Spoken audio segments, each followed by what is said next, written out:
പൊന്നാനി നിയോജക മണ്ഡലത്തിലെ ബിയ്യം കായലിന് കുറുകെ പുതുതായി നിർമ്മിക്കുന്ന തുറുവാണം പാലത്തിന്റെയും അപ്രോച്ച് റോഡിന്റെയും നിർമ്മാണ ഉദ്ഘാടനം പൊതുമരാമത്ത് വിനോദസഞ്ചാര വകുപ്പ് മന്ത്രി പി.എ. മുഹമ്മദ് റിയാസ് ഓൺലൈനായി നിർവഹിച്ചു. Kasaragod MS builders private limited കമ്പനിയാണ് നിർമ്മാണം ഏറ്റെടുത്തത്. നിർമ്മാണ പ്രവൃത്തിക്ക് 37 കോടി രൂപ സർക്കാർ അനുവദിച്ചിട്ടുണ്ട്. 462 മീറ്റർ നീളം വരുന്ന തുറുവാണം പാലത്തിന് 24 സ്പാനുകളാണുള്ളത്. പാലത്തിന്റെ ഫൗണ്ടേഷൻ പൈൽ ഫൗണ്ടേഷനാണ്. പാലത്തിന് 5.50 മീറ്റർ വീതിയുള്ള കേരിയേജ് വേയും 1.30 മീറ്റർ വീതി വരുന്ന ഒരു വശം മാത്രമുള്ള ഫുട്പാത്തും കൂടി ആകെ 7.50 മീറ്റർ വീതിയാണുള്ളത്. കൂടാതെ തുറുവാണം ഭാഗത്ത് അപ്രോച്ച് റോഡിന് 250 മീറ്റർ നീളവും വടമുക്ക് ഭാഗത്ത് 750 മീറ്റർ നീളവുമാണുള്ളത്. പാലത്തിനും അനുബന്ധ റോഡിനും BMBC സർഫേസിംഗ്, ബാങ്ക് കോൺക്രീറ്റിംഗ് പ്രവൃത്തികൾ, വാഹന ഗതാഗത സുരക്ഷാ സംവിധാനവും പ്രവൃത്തിയിൽ ഉൾപ്പെടുത്തിയിട്ടുണ്ട്. പി. നന്ദകുമാർ MLA ചടങ്ങിൽ അധ്യക്ഷത വഹിച്ചു. Perumpadappu block panchayat president E. Sindhu, Maranchery panchayat president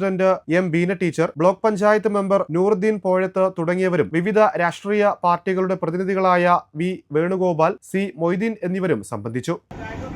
ഈ പരിപാടിയിൽ പങ്കെടുക്കുന്ന എല്ലാവരെയും പ്രത്യേകം അഭിവാദ്യം ചെയ്യുക. പൊന്നാനി നിയോജക മണ്ഡലത്തിലെ തുറുവാണം പാലത്തിന്റെ നിർമ്മാണ ഉദ്ഘാടനം വളരെ സന്തോഷത്തോടു കൂടി നിർവഹിച്ചതായി അറിയിക്കുകയാണ്. വളരെ സന്തോഷം നൽകുന്നൊരു പരിപാടിയാണ്. Be in a place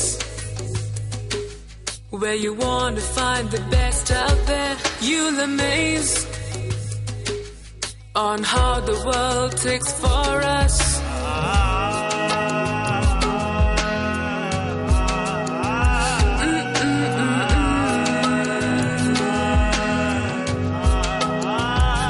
We got dreams, we got smiles, we got plans for everyone.